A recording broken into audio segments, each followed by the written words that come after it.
All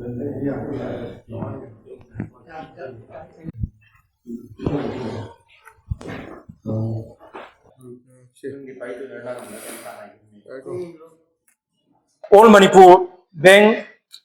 Officers Employees Association si matang kui nagi mamang dagi koi na semge na honar kodo ngasigi misida koi respected comrade PK Barua Tapan Sutradar Prasant Banerjee singba yaubidna Prasant Chatterjee yaubidna mapung phana koi member mayam top topa bank sing isu yauna pangthokna ngasigi numisida koi association asi Manipur state ki AI all India Bank Officers Association gi state unit oina Manipur gi oina koina semba se mai pak na semba ngre haina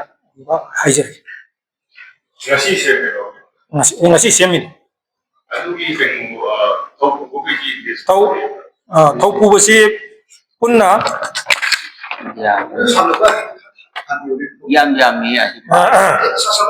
advisor da wai ibo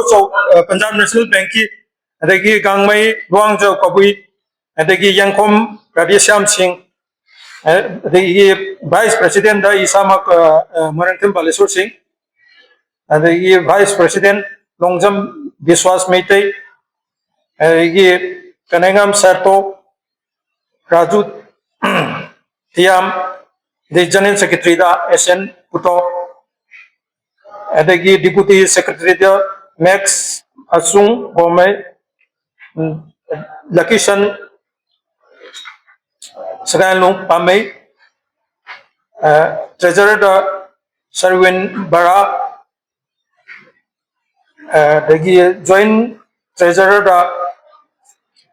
Tangkulung Pamay